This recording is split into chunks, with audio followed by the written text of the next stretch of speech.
Welcome back to the Coming Out Happy podcast. We're so happy that you're here. I'm excited because we're adding a little video aspect today. I don't know if you'll be able to see it if you're listening in your car on Spotify or Apple, but you can head on over to YouTube and watch our faces if you really want to see us live in action. Right, Dan? I'm glad that we're back on video because I think it adds this other element of really connecting with all of us listening to the podcast right now. Well, we were on video the other day. We were recording a podcast, and someone said that we were interviewing. They were like, you should see. I wish you would watch this back. You should see the way that Dani looks at Keely. And I was like, is she looking at me? And she's looking at me. I am. I do love you. I think it's really important as we are talking about healthy relationships, as we're talking about everything that we talk about here at Coming Out Happy, that we are able to show you how we actually are. Because I think it's really important that you're able to understand who you're listening to and just understand all of that. Totally. Today we picked a pretty good topic. You know, I think we should start doing that. We should put the topics in a bowl and just pull them out. Should we do that? We totally should. And then we do it right on the spot. Yes. I like it. New idea for the pod. Send in your topics and we'll put them in the bowl. Okay, so, today I want to talk about unaligned relationships. When do you end those? How does that go? What does that look like? What are the flags? What are the things that go on? Let's kind of get into the nitty-gritty of it. Unaligned relationships, like what could that potentially mean and how could that look? You want to start? I want to hear you since you're asking all these questions. I think for me, when I think back and we think about relationships in general, we are all very different, right? We're all different humans. We're coming from different life experiences. We maybe are coming from different places in the world, coming from different cultures, coming from different backgrounds in all areas. And we're not all going to be the same when we get together. And so I think that's something to remember is that if things are different, it doesn't mean that it's a bad relationship. It could just mean that there's some things you may have to accept or learn to understand about someone because you want to really get to know them. I can tell you right now, Dani and I are completely different people. And in the beginning, I'll be completely honest with you, I thought that meant that maybe we weren't a good match. I'm very outgoing and I'm like loud and I'm, the one that's like jumping up and down everywhere. Maybe not when I'm on my own, but when I'm out there in public with people, I'm loud. And I always, because what I was used to was dating someone that was also matching that level with me, I thought, oh, Dani's a little bit quieter. I don't know if it's a good match. And it's just coming from that perspective of, ooh, I see this difference and this is what I had before. So I think, one, everything is your perception or perspective or your experience of what you've gone through, of what you've been through. But as I started to get to know Dani and let's just talk about it for a moment, that was something that we felt maybe was unaligned, that we didn't have the same personalities. Mm-hmm. But it didn't mean that it was a bad thing. So I think for me, what it took was kind of putting myself aside for a moment and actually taking the time to get to know who Dani was as a person. And trust me, we'll get into the unaligned part in just a minute. But that was just one thing that popped up that I thought, and I'm putting quotes, air quotes, if you're listening to this, I really thought was unaligned. But really, it took me going, hey, do I want to be with someone that is, exactly matching my energy, that's the same level of, excitement when you're in a crowd or you're doing whatever it is? And I thought about it, and as I got to know Dani and I got to know who she was and just her heart and her, beautiful energy that she carries with her, I realized, no, I don't need that. But it took me questioning and asking myself, what is it that I need? And so when you're in these relationships where you go, ooh, maybe this is a little mismatch, or maybe this isn't what I'm used to, can you check in and ask yourself, what is it that I need? So for us, that was one of the things that maybe we thought we wouldn't be matched on, or that was unaligned in a sense. Yeah, I mean, we definitely came from such different experiences. And yeah, I think it's always a question in the beginning of, I think it's really coming down to acceptance of who people are and whether or not you are okay with these differences in your life. And if you're willing to work on these things together. And I think what these things come down to is really just your boundaries, your values, and if you're both willing to accept each other, knowing your differences, and if it can work, if you can figure out how to make it work. Because that's really what this is all about, because me and you really are very different, but we're also very similar in our values and what we believe and what we want for ourselves. And we've learned how to not just accept each other, but love each other and also accept ourselves in the process and learn to grow with each other. Yeah. I think that's also something that's really different. We've been together for a long time. We're understanding each other. We want to explore more parts about each other. And I think that's a huge part. It's not just like, I know I'm different and you know that you're different and then I'll see you later because we're just too different. I think we actually work really well together, knowing that we're different and knowing that we can help each other grow in different areas. Like, because I'm more quiet, Keely, when we're, in any sort of social setting, inspires me to speak up and be a little bit louder than I was or I would have been before. And you know what you inspire me on? What? When we are out in those situations, I see you like intently listening to people. If you've ever spent time with Dani, she's one of the best listeners, like full attention, hearing you, really not just listening, but hearing every word. And she makes you feel so seen. So I've done a much better job at not thinking about the next thing I'm going to say, but actually hearing people and going, hey, I really want to see you right now and meet you where you are. So I think we've grown so much together, but in the beginning, we definitely thought that we could have been misaligned, but it took asking those questions.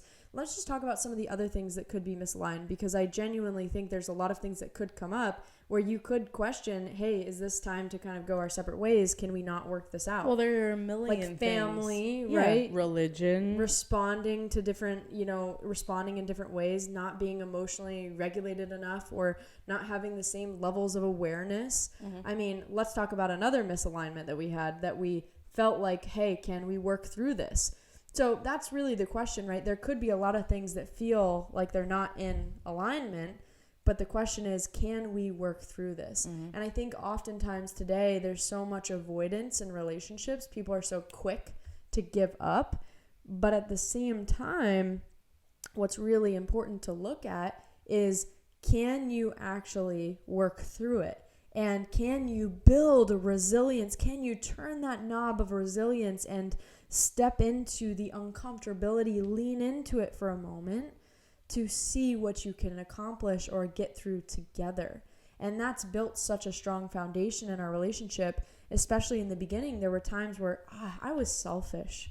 I was so selfish. I was thinking about me. It was like when Dani had something come up, I was so focused on myself. If she brought something to my attention and I felt like, oh my gosh, like she's upset that I did this, I'd make it about me and I'd bring up a problem that I had with her, kind of thing, because I just I took everything personally. Because I never took time for myself. And I think for you, that was that moment where you went, I don't know if, this is a good fit, because I'm not getting my needs met, or I'm not feeling seen or understood because I hadn't taken any time for myself. I was just spending so much time, being in relationships and jumping from relationship to relationship, that when I got into a relationship with Dani, it was kind of the same thing. I was repeating that pattern over and over.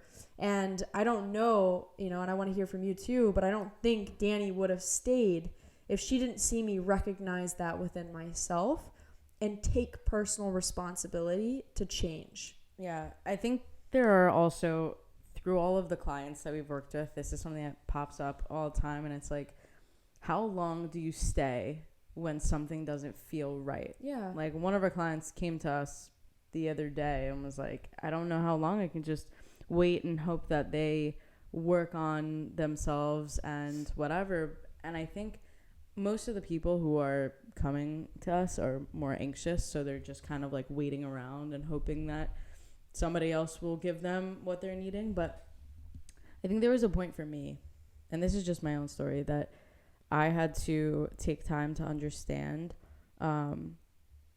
patience for myself, but also I had to understand my value, like within my own self-worth. And I think I took the right amount of time for what I felt like I needed to understand how to ask Keely for what it was that I needed. And I wouldn't have done that if I didn't take that time and break those old patterns that I had. And the old patterns that I also had, I was more of the avoidant in relationships. That's just how I grew up. I was always just leaving or attaching onto people I knew wouldn't actually give me love. And I wanted to challenge myself to receive. Yeah, to be in this relationship, and that doesn't even, like, it doesn't sound great. It's like to put yourself into relationships knowing that it's going to be hard for you, but knowing that you're breaking patterns while you're doing it. So on the outside, it may have seemed like I was staying for the wrong reasons, but I knew that I wanted to challenge myself to receive love. And I felt like I gave myself enough time to understand what it is that I needed at the time and to watch you grow at the same time too. If you were unwilling to grow in your own ways, it wouldn't have worked out, and I would have left, or it would have ended up not working, or whatever it is. And so I think there's so many different components that happen, but if you're questioning if it's time to let it go or if you need to hold on, it's probably time to let it go. That's just it. I don't think there was a point where I questioned if it was really over, because I had already seen you work towards changing these patterns by the time that would have happened. So I think maybe what would have come up for you of like questioning if you should end the relationship would have been if I continued to not recognize and take responsibility. Yeah. Like if I kept doing the same thing over and over and you had to tell me, hey, you're not really seeing me, you're not listening, like I don't feel like you're really understanding what it is that I'm saying or asking. You know, you were asking for what you needed. You were saying, hey, here are the specific things of what I need. Like, I really want you to, you know, spend time with my friends, or I really want you to get to know the people I care about. Like, there were so many things you were asking me. Yeah. And if I didn't, like, listen to those and take those in, I think that's where it's like, she's not really meeting my needs because maybe she doesn't know how, or she doesn't have the capacity or space. And that's when you start to question, is it something where I can do this? It's all about our tolerance, all about what we're willing to our own boundaries. Our own boundaries, right? Exactly. What are we willing to put up with? What are we not willing to put up with? And so when you ask the question, when is it time to end an unaligned relationship? Can you check in with those things? And we just had someone we were working with that went through this. I'm trying to remember the conversation. You said something to them. Mm-hmm. Do you remember what it was? And they were like, you asked this question. It's about like, what do you need? Remember? It was such a good question. I like really want you to share it if you can remember. No, I can't remember exactly what. But they said they were thinking about it for weeks on end after you asked it.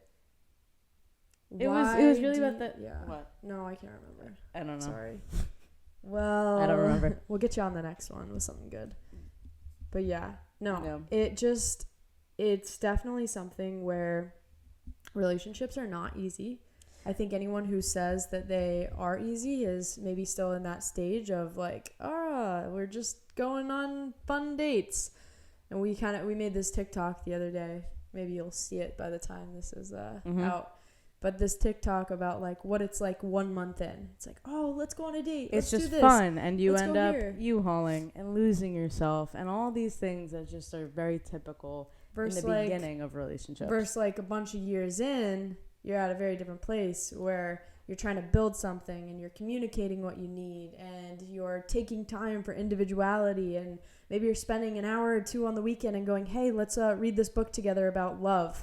You know, like it's a very different kind of thing. And I've watched our relationship evolve. I just got you know how on your iPhone, your photos will pop up and you'll see like a memory or whatever.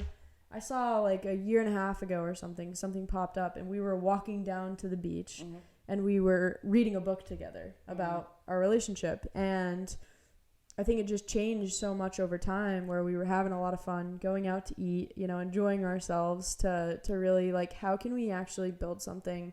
And we just have such a beautiful partnership because of that. Like, I love that we've invested in our relationship when we worked through the things that we thought were misaligned. And just so everyone knows, this is one of the most important things. Investing in our relationship means investing in ourselves. It's not just about how to create a bond with each other, how to create a foundation with each other, but it's about creating that foundation within ourselves. And that's ultimately what Keely and I do at Coming Out Happy, through the Queer Happiness Collective, through the book that we're creating. Is the book, we have to talk about that soon. No, we will. We haven't talked about it. But also through our cards, our queer couples cards, all of these products in the community and the books are really to help you create that solid foundation within yourself, because the more that you get to understand yourself, you'll realize what it is that you need, and you will know when to walk away, because you know what you deserve. And so many people that we've worked with come to us because they're not confident in themselves. They're struggling with anxious attachment or being avoidant, and they don't know how to cultivate that security within to understand that it's okay to walk away. Yeah. It's okay to say, I'll see you later, to people that you're just not meant to be with, and to be okay with whoever comes your way. And so really that's what we've learned from our past relationships, from this relationships, from the thousands of LGBT adults that we've worked with, is that like creating a healthy relationship is not just about each other, it's about ourselves and what we do with the magic that we find within ourselves, and how we're able to explore other methods besides maybe the traditional talk therapy that you may be going to, just to, you know, create the relationships and the life that you want. Yeah. There are other options. Well, I really love what you said. You said like creating that magic, you know, really stepping into what it is that you need. And I think this is a really great place to wrap up and say that it's about you checking in with yourself and trusting that voice inside of you that's letting you know what it is that you need. And if you're not getting your needs met, and you're also seeing that you're just on different pages, knowing that it's okay to walk away. Again, another thing that we see specifically for the queer community is that people, and this is a valid answer, knowing that the community is smaller and we're all working with adults, people feel like, number one, time is running out, or two, that they won't find anyone else if they leave someone. And again, it still roots back to the same thing. You will find other people. There are more people out there for you. And we have to create that security within ourselves to trust whatever path we're supposed to be on. Yeah, exactly. It's very, very important. I'm super proud of, you know, what you've been able to create with yourself, of like changing the patterns in our relationship, of actually asking for what you need instead of, you know, choosing people who wouldn't give you that. And I think, you know, in the beginning, I didn't know how, but because she asked for what she needed, I was able to step up. And so when one person rises, the other person can rise too. But if we enable the behavior, we both stay at the same place. So where can people get support with us, Keely?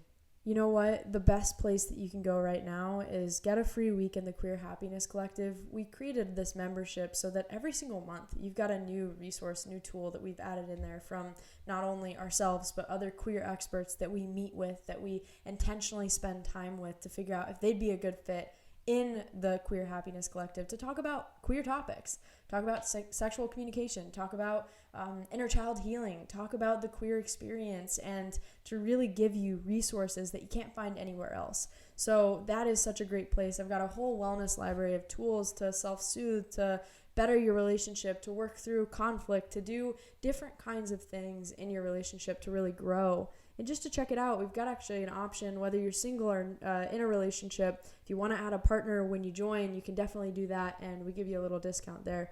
But also, if you're in a relationship and you want to, you know, work on your communication, you want to work on having deeper conversations, get the Queer Happiness cards. They're amazing. The Let's Get Into It LGBTQ+ Couples Edition. They're the cards that just you can pull out on a date night. you can take to the park, you can do whatever it is that you want to ask these deeper questions. We've got 3 different levels of vulnerability that you can go through, and it's a tool to enhance your relationship. So they're called Let's Get Into It, and they're the only LGBTQ plus couples conversation cards that exist. So go check them out. That's really the best place, and keep listening to the podcast. If you enjoy this podcast and you really get something out of it, send us a DM. We really appreciate that. We love hearing from you and love to connect with you over there too.